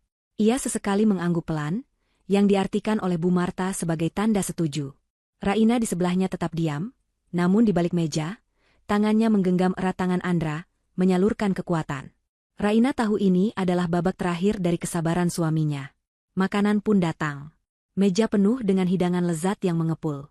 Aroma daging panggang dan rempah-rempah memenuhi udara. Bu Marta dan Amanda makan dengan lahap, seperti orang yang tidak makan berhari-hari, yang memang kenyataannya begitu. Mereka makan tanpa menawari Andra atau Raina, sibuk memuaskan nafsu perut mereka sendiri. Setelah piring-piring itu bersih dan perut mereka kenyang, Bu Marta bersandar puas sambil bersendawa kecil. Ia menatap Andra, menagih janji tentang uang tunai dan pembagian harta. Ia mengulurkan tangannya, meminta amplop yang ia bayangkan berisi uang jutaan rupiah. Pada saat itulah, Andra meletakkan serbetnya di meja dengan gerakan perlahan. Ia menatap mata ibunya lurus-lurus. Tatapan yang dingin dan tajam, tatapan yang belum pernah dilihat Bu Marta seumur hidupnya membesarkan anak itu. Andra mengeluarkan sebuah amplop coklat tebal dari tas kerjanya. Mata Bu Marta berbinar, mengira itu uang. Namun, saat Andra meletakkannya di meja dan menyuruh Bu Marta membukanya, senyum wanita tua itu luntur perlahan. Dengan tangan berminyak, Bu Marta membuka amplop itu. Isinya bukan uang. Isinya adalah salinan dokumen adopsi dari panti asuhan 30 tahun lalu, hasil tes DNA yang menyatakan tidak ada hubungan biologis antara Andra dan Bu Marta, serta bukti rekam medis yang menunjukkan adanya zat berbahaya dalam darah Andra yang identik dengan bubuk di kamar Bu Marta. Ruangan VIP itu mendadak hening mencekam. Andra membuka suara. Nadanya rendah tapi menusuk tulang. Ia berkata bahwa mulai detik ini, tidak ada lagi hubungan apapun di antara mereka. Andra mengatakan bahwa ia sudah tahu semuanya, tentang statusnya sebagai anak pungut yang hanya dimanfaatkan, tentang racun yang mereka taruh di makanannya, dan tentang rencana busuk mereka menguasai hartanya. Andra menegaskan bahwa ia bukan lagi mesin ATM berjalan bagi mereka. Kewajiban bakti seorang anak gugur ketika orang tua berniat mencelakai anaknya. Bu Marta gemetar memegang kertas-kertas itu. Wajahnya pucat pasi, lebih pucat dari saat Raina menggertaknya kemarin. Ia mencoba menyangkal, mencoba memanipulasi dengan air mata, mengatakan bahwa ia tetaplah ibu yang membesarkannya. Tapi Andra sudah kebal. Andra berdiri, diikuti oleh Raina. Andra merapikan jasnya lalu berkata bahwa pertemuan ini adalah perpisahan. Andra tidak akan menuntut mereka atas biaya perawatan selama ia kecil. Ia menganggap itu lunas dengan semua gaji yang sudah ia serahkan selama ini. Tapi untuk urusan hukum pidana percobaan pembunuhan dan kekerasan pada Bintang, proses akan tetap berjalan. Amanda panik. Ia melihat ke arah meja yang penuh dengan piring kotor bekas makanan mahal mereka. Ia bertanya siapa yang akan membayar semua ini. Tagihannya pasti jutaan rupiah. Dengan senyum tipis yang penuh kepuasan, Andra menjawab bahwa ia hanya akan membayar 2 gelas air mineral yang ia dan Raina minum. Selebihnya, karena mereka sudah bukan keluarga lagi dan Bu Marta selalu mengaku sebagai nyonya besar yang kaya raya, silakan bayar sendiri. Andra dan Raina berbalik badan, melangkah keluar ruangan tanpa menoleh lagi. Di belakang mereka, terdengar teriakan panik Bu Marta dan Amanda memanggil nama Andra. Pelayan restoran segera masuk membawa tagihan. Ketika pelayan menyadari bahwa Andra sudah pergi dan dua wanita itu tidak punya uang, suasana berubah kacau. Manajer restoran datang dengan wajah garang. Bu Marta dan Amanda menangis memohon, tapi pihak restoran tidak peduli. Mereka ditahan. Ponsel Amanda disita sebagai jaminan, dan mereka digiring ke dapur belakang. Malam itu berakhir tragis bagi sang nyonya besar. Bukan tidur di kasur empuk dengan perut kenyang, melainkan harus mencuci tumpukan piring kotor yang menggunung dengan tangan halus mereka, di bawah bentakan kepala koki yang galak, sementara perut mereka kembali terasa mual karena kekenyangan yang berlebihan. Keesokan harinya, berita tentang keributan di restoran mewah itu menyebar di grup-grup pesan warga kota, menambah panjang daftar aib Bu Marta dan Amanda. Setelah semalaman dipaksa bekerja mencuci piring hingga tangan mereka lecet dan keriput karena air sabun yang keras, mereka dilepaskan oleh manajer restoran dengan ancaman akan dilaporkan ke polisi jika tidak melunasi sisa utang dalam waktu 24 jam. Mereka diusir keluar lewat pintu belakang restoran saat matahari baru saja terbit, terlempar kembali ke jalanan yang dingin tanpa uang sepeser pun, tanpa ponsel, karena masih disita, dan tanpa harga diri yang tersisa. Amanda berjalan terseok-seok dengan kaki yang bengkak. Sepatu hak tingginya sudah patah satu, membuatnya pincang. Rasa sakit di perutnya semakin menjadi-jadi, ditambah rasa mual akibat kehamilannya yang semakin terasa. Amanda tahu ia tidak bisa bertahan seperti ini. Ia butuh sandaran. Satu-satunya nama yang ada di kepalanya hanyalah Pak Teguh. Meskipun kemarin pria itu menolaknya lewat telepon, Amanda yakin jika ia datang langsung dan memohon sambil memperlihatkan kondisinya yang menyedihkan, Pak Teguh pasti akan luluh. Atau setidaknya, Amanda bisa mengancam akan membuat keributan di kantornya jika tidak diberi uang. Dengan sisa tenaga, Amanda mengajak ibunya berjalan menuju gedung perkantoran tempat Pak Teguh, dan dulu Raina, bekerja. Bu Marta hanya menurut seperti kerbau dicocok hidung. Pikirannya kosong, jiwanya terguncang hebat karena jatuh miskin dalam semalam. Sesampainya di lobi gedung perkantoran yang megah, Penampilan mereka yang seperti gelandangan langsung menarik perhatian Satpam. Namun, sebelum Satpam sempat mengusir, sebuah mobil sedan hitam mengkilap berhenti tepat di depan lobi. Amanda mengenali mobil itu. Itu mobil Pak Teguh. Harapan kembali menyala di matanya. Ia bersiap lari menerjang untuk menghadang Pak Teguh. Namun, yang keluar dari pintu penumpang bukanlah Pak Teguh, melainkan seorang wanita parubaya yang anggun, berwibawa, dengan tatapan mata setajam elang. Itu adalah Bu Reni, istri sah Pak Teguh. Di sebelahnya, turunlah Raina. Raina terlihat rapi dengan pakaian kantornya yang profesional dan hijab berwarna pastel, yang membuatnya tampak bercahaya. Raina tidak terlihat seperti korban lagi, ia terlihat sebagai pemenang. Amanda terperangah. Kenapa Raina bisa bersama istri bosnya? Ternyata, Raina lah yang mengatur pertemuan ini. Raina tahu Amanda pasti akan nekat mencari Pak Teguh. Maka Raina, yang baru saja mendapatkan promosi jabatan menggantikan posisi Pak Teguh yang dipecat oleh Dewan Direksi karena skandal korupsi dan moral, sengaja memberitahu Bu Reni tentang keberadaan wanita simpanan, suaminya yang sedang hamil. Bu Reni berjalan mendekati Amanda dengan langkah tenang namun mematikan. Amanda mundur ketakutan. Di lobi yang ramai oleh karyawan yang berangkat kerja, Bu Reni berdiri tepat di hadapan Amanda. Tanpa teriak, tanpa memaki kasar, Bu Reni berkata dengan suara lantang yang bisa didengar semua orang di sana. Ia mengucapkan selamat atas kehamilan Amanda dengan nada sarkasme yang menusuk. Bu Reni mengungkapkan bahwa ia sudah tahu Amanda adalah wanita murahan yang menjadi simpanan suaminya. Bu Reni juga memberitahu bahwa Pak Teguh sekarang sudah bukan siapa-siapa lagi. Aset-asetnya sudah dibekukan oleh Bu Reni karena perjanjian pranikah, dan Pak Teguh sendiri sedang diperiksa polisi atas kasus penggelapan dana perusahaan yang dilaporkan oleh Raina. Amanda lemas. Lututnya goyah hingga ia jatuh terduduk di lantai marmer yang dingin. Harapan terakhirnya untuk hidup enak musnah. Ayah dari bayinya bangkrut dan terancam penjara, dan sekarang ia dipermalukan di depan umum oleh istri sah. Karyawan-karyawan yang lalu lalang mulai berbisik-bisik, beberapa memotret kejadian itu. Wajah Amanda yang sudah viral sebagai penyiksa anak, kini bertambah labelnya sebagai perebut suami orang. Kehancuran reputasinya sudah sempurna. Raina maju selangkah, menatap adik iparnya yang bersimpuh di lantai. Tidak ada rasa kasihan di mata Raina, hanya ada ketegasan. Raina berkata bahwa ini adalah karma. Raina memberitahu bahwa selama ini ia tahu Amanda sering mencuri ide presentasi kerjanya dan memberikannya pada Pak Teguh demi uang, tapi Raina diam. Sekarang, semua kebusukan itu terbuka. Raina menyarankan Amanda untuk menyerahkan diri ke polisi atas kasus kekerasan pada Bintang sebelum polisi yang menjemput paksa dengan cara yang lebih tidak hormat. Sementara itu, Bu Marta yang melihat anaknya hancur, bukannya membela, malah perlahan mundur. Sifat egoisnya kembali muncul. Ia tidak mau ikut malu. Ia berpikir ia harus menyelamatkan dirinya sendiri. Bu Marta diam-diam menyelinap pergi meninggalkan Amanda yang menangis histeris di lobi. Bu Marta punya satu rencana terakhir. Ia akan kembali ke rumah Raina. Ia akan memohon pada Bintang. Ia yakin cucu kecilnya itu pasti masih sayang padanya. Anak kecil mudah ditipu, pikirnya. Sore harinya, Raina dan Andra sudah pulang ke rumah. Bintang sedang bermain di ruang tamu, tawanya mulai terdengar lagi meskipun masih ada trauma. Tiba-tiba bel pagar berbunyi. Di layar interkom, terlihat wajah Bu Marta yang memelas.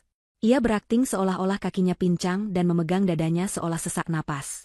Ia berteriak-teriak lemah memanggil nama Bintang, mengatakan bahwa nenek sakit parah dan ingin bertemu cucu kesayangannya untuk terakhir kali. Ia berharap Raina atau Andra akan luluh melihat kondisi orang tua yang sekarat. Raina hampir saja merasa iba. Bagaimanapun, melihat orang tua kesakitan tetaplah mengusik nurani kemanusiaannya. Raina hendak mengambil kunci gerbang, tapi Bu Fira, tetangga sebelah yang setia memantau, tiba-tiba muncul dari balik pagar tanaman. Bu Fira berteriak melarang Raina membuka pintu. Bu Fira berlari kecil membawa ponselnya dan memutar sebuah rekaman suara dengan volume maksimal. Rekaman itu diambil oleh Bu Fira seminggu yang lalu, secara tidak sengaja, saat ia sedang menyiram tanaman di dekat tembok pembatas. Terdengar jelas suara Bu Marta sedang berbicara di telepon dengan seseorang. Isinya sangat mengerikan. Bu Marta terdengar sedang menawar harga. Ia berencana menyewakan Bintang kepada sindikat pengemis di lampu merah kota sebelah saat Raina dan Andra pergi bekerja. Bu Marta bilang Bintang punya wajah yang melas jadi pasti bisa menghasilkan banyak uang kalau disuruh mengemis. Dalam rekaman itu, Bu Marta tertawa kejam, mengatakan bahwa daripada Bintang cuma makan tidur di rumah, lebih baik jadi mesin uang. Mendengar rekaman itu, darah Raina seakan berhenti mengalir. Tubuhnya membeku. Andra yang berdiri di belakangnya langsung berlari ke depan gerbang dengan wajah merah, padam karena amarah yang tak terbendung. Ternyata iblis di depan rumahnya ini bukan hanya ingin membunuhnya, tapi berniat menjual anaknya untuk dijadikan pengemis. Rasa iba yang tadi sempat muncul di hati Raina lenyap seketika, berganti menjadi kejijikan yang teramat sangat. Para tetangga lain yang mendengar rekaman suara itu dari pengeras suara ponsel Bu Fira, mulai keluar rumah. Wajah-wajah mereka tampak geram. Ibu-ibu kompleks yang biasanya ramah kini menatap Bu Marta dengan tatapan ingin menerkam. Bapak-bapak mulai mengepalkan tangan. Mereka mengepung Bu Marta yang kini ketakutan setengah mati di depan gerbang. Akting sakit jantungnya langsung sembuh. Ia berdiri tegak, matanya liar mencari jalan keluar, tapi ia sudah terkepung. Tidak ada jalan lari. Pengadilan jalanan oleh warga yang murka akan segera dimulai sebelum polisi tiba. Bu Marta menyadari, kali ini tamatlah riwayatnya. Langit sore yang mulai temaram, menjadi saksi bisu atas kerumunan manusia yang semakin memadat di depan gerbang rumah Raina. Suasana yang biasanya tenang di kompleks perumahan itu kini berubah riuh rendah, dipenuhi oleh aura kemarahan yang meluap-luap. Suara rekaman percakapan Bu Marta yang berniat menjual bintang kepada sindikat pengemis masih terus diputar berulang-ulang oleh Bu Fira lewat pengeras suara portabel yang entah sejak kapan ia bawa. Suara tawa jahat Bu Marta dalam rekaman itu terdengar kontras dengan wajah aslinya yang kini pucat pasi, berdiri gemetar di tengah kepungan warga. Dasar nenek lampir. Tega-teganya cucu sendiri mau dijual jadi pengemis. Teriak seorang ibu tetangga yang selama ini dikenal pendiam, sambil mengacungkan sapu lidi. Usir dia. Jangan kotori kampung kita dengan penjahat anak. Sahut bapak-bapak yang baru pulang kerja, masih mengenakan seragam pabrik, wajahnya merah menahan geram. Bu Marta mundur teratur, hingga punggungnya menabrak pagar besi yang dingin. Matanya liar mencari celah untuk kabur. Namun barikade manusia di hadapannya terlalu rapat. Tidak ada kekerasan fisik yang brutal, warga masih sadar hukum, tetapi sanksi sosial yang mereka berikan jauh lebih menyakitkan. Tatapan mata mereka penuh dengan penghinaan dan jijik. Ludah-ludah kebencian dilontarkan ke aspal tepat di dekat kaki Bu Marta. Spanduk kain putih bertuliskan cat merah, dilarang masuk bagi penyiksa anak, yang dibuat mendadak oleh pemuda Karang Taruna sudah terpasang miring di pagar rumah seberang, menjadi latar belakang yang ironis bagi kehancuran martabat Bu Marta. Raina dan Andra masih berdiri di teras, memeluk Bintang erat-erat. Raina menutup telinga Bintang agar anak itu tidak mendengar cacian kasar orang-orang, namun mata Raina menatap lurus ke arah mertuanya. Tidak ada lagi rasa kasihan. Rekaman suara itu telah membunuh sisa-sisa rasa hormat di hatinya. Andra, dengan rahang mengeras, mengeluarkan ponselnya dan menelepon polisi. Ia tahu, massa yang marah bisa bertindak di luar kendali jika tidak segera ditangani aparat. Di tengah kekacauan itu, muncul sosok Amanda yang berjalan tertatih-tatih dari arah tikungan jalan. Ia baru saja kembali dari gedung kantor Pak Teguh dengan hati hancur, berniat menyusul ibunya untuk meminta perlindungan. Namun, pemandangan yang ia lihat membuatnya membeku. Ibunya dikepung seperti maling ayam. Amanda yang panik hendak berbalik arah untuk kabur, tetapi seorang remaja masjid melihatnya. Itu anaknya. Itu si tante jahat yang nyiram air kotor. Teriak remaja itu sambil menunjuk Amanda. Perhatian warga terpecah. Sebagian massa mulai bergerak mendekati Amanda. Amanda menjerit ketakutan. Insting pengecutnya muncul. Ia mencoba berlari meski kakinya pincang dan perutnya sakit. Namun, karma bekerja dengan cara yang sangat puitis dan presisi. Saat Amanda mencoba berbalik dan berlari kencang, ujung sepatu haknya yang sudah rusak tersangkut di lubang jalan. Tubuhnya oleng, dan ia jatuh terjerembab dengan keras ke arah taman pinggir jalan. Nasib sial belum berhenti di situ. Tubuh Amanda jatuh menimpa sisa-sisa pecahan vas bunga keramik besar yang dulu pernah ia lemparkan, dan ia tuduhkan dipecahkan oleh Bintang. Pecahan keramik tajam itu menggores betisnya dalam-dalam, dan benturan keras membuat tulang kering kakinya patah seketika.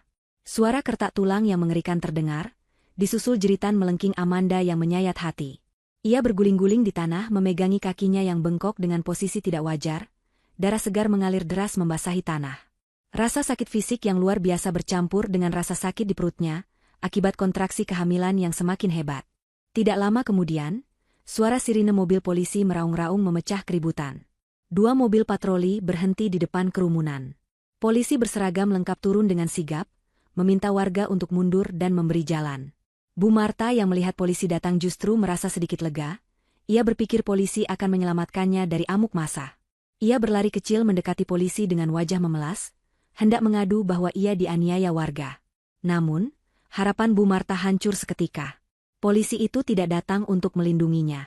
Salah satu petugas mengeluarkan selembar kertas resmi dan membacakannya dengan lantang di hadapan semua orang. Saudari Marta, Anda kami tangkap atas dugaan tindak pidana kekerasan terhadap anak di bawah umur, percobaan perdagangan manusia, serta percobaan pembunuhan berencana terhadap saudara Andra menggunakan zat kimia berbahaya.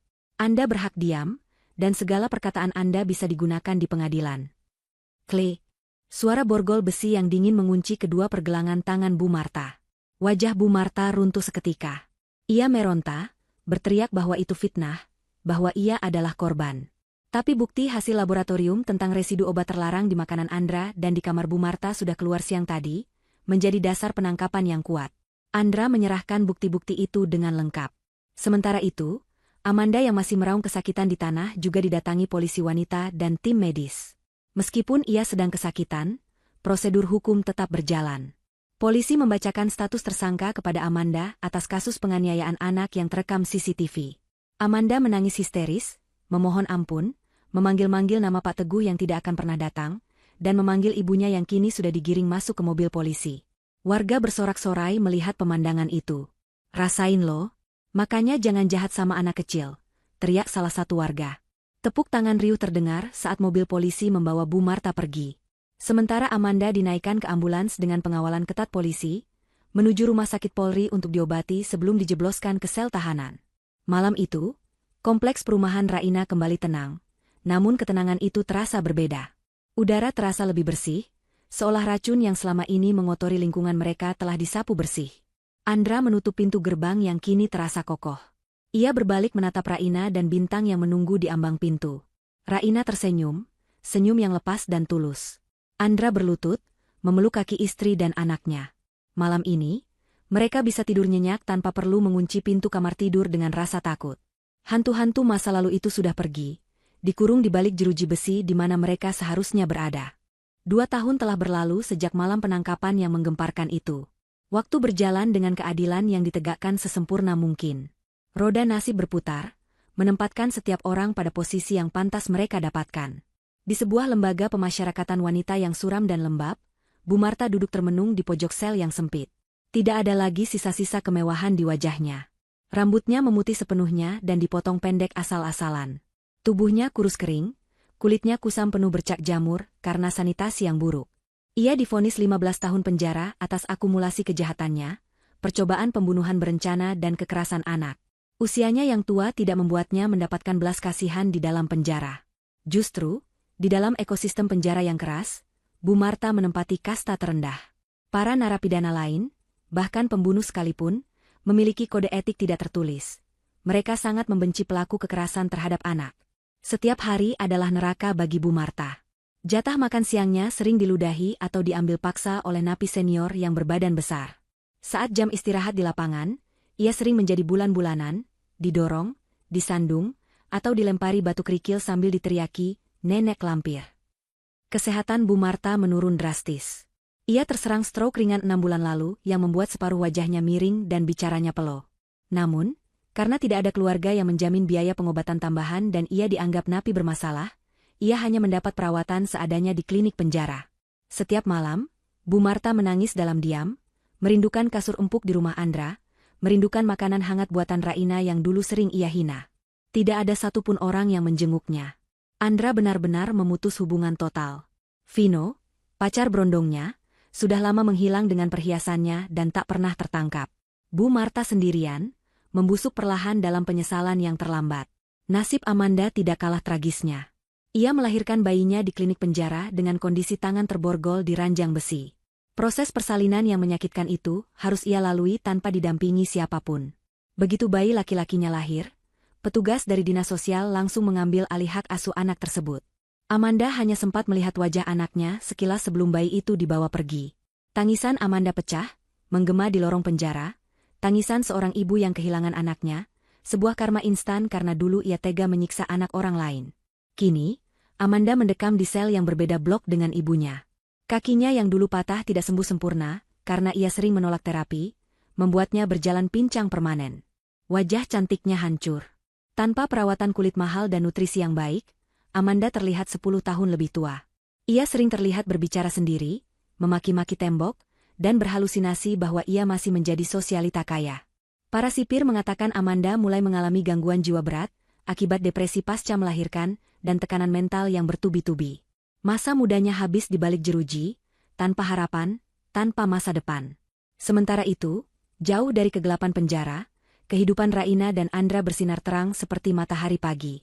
Mereka telah menjual rumah lama yang penuh kenangan buruk itu, dan membeli sebuah villa asri di daerah pegunungan yang sejuk, jauh dari hiruk-pikuk kota. Rumah baru mereka memiliki halaman luas tempat Bintang bisa berlarian bebas. Andra telah menemukan kedamaian yang sesungguhnya. Setelah menelusuri dokumen adopsi, Andra berhasil menemukan orang tua kandungnya di sebuah desa kecil di Jawa Tengah.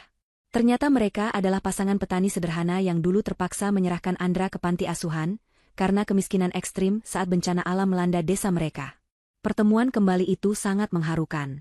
Andra tidak marah, ia justru bersyukur menemukan akar aslinya. Orang tua kandung Andra menyambut Raina dan Bintang dengan tangis bahagia dan kasih sayang tulus, sesuatu yang tidak pernah Andra dapatkan dari Bu Marta. Kini, Bintang punya kakek dan nenek kandung yang memanjakannya dengan ubi rebus dan dongeng-dongeng rakyat yang mendidik, bukan dengan racun dan pukulan. Bintang sendiri tumbuh menjadi anak yang cerdas dan kuat. Trauma masa lalunya perlahan sembuh berkat terapi dan kasih sayang orang tuanya. Ia kini aktif mengikuti kelas bela diri pencak silat. Setiap kali latihan, Bintang selalu berkata dengan semangat, Bintang mau jadi kuat supaya bisa lindungi ibu. Nggak boleh ada yang jahatin ibu lagi. Raina sering meneteskan air mata haru melihat perkembangan putranya. Sore itu, Raina sedang duduk santai di teras belakang rumah barunya, menikmati secangkir teh hangat sambil melihat Andra dan Bintang bermain bola di halaman rumput. Angin pegunungan membelai wajahnya yang tertutup hijab lembut, membawa aroma pinus yang menyegarkan. Tiba-tiba, ia teringat pada satu kotak kardus yang belum sempat ia bongkar sejak pindahan. Di dalam kardus itu ada ponsel lamanya yang sudah lama tidak dipakai. Iseng, Raina mengambil ponsel itu dan menyalakannya. Baterainya masih tersisa sedikit. Begitu sinyal terhubung, sebuah pesan masuk. Pesan itu dikirim dari nomor yang tidak dikenal. Raina membukanya. Raina, ini Amanda. Aku pinjam HP sipir yang baik hati sebentar. Tolong kami, Raina. Ibu stroke, aku sakit-sakitan di sini. Makanan di sini keras, airnya bau. Tolong kirim uang sedikit saja buat kami beli sabun dan makanan layak. Kami mohon, kami keluarga kalian. Raina membaca pesan itu tanpa ekspresi. Dulu, mungkin hatinya akan bergetar kasihan.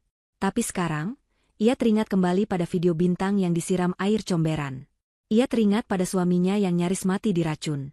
Ia teringat pada rencana mereka menjual Bintang. Dengan tenang, jari-jari Raina mengetik balasan. Keluarga?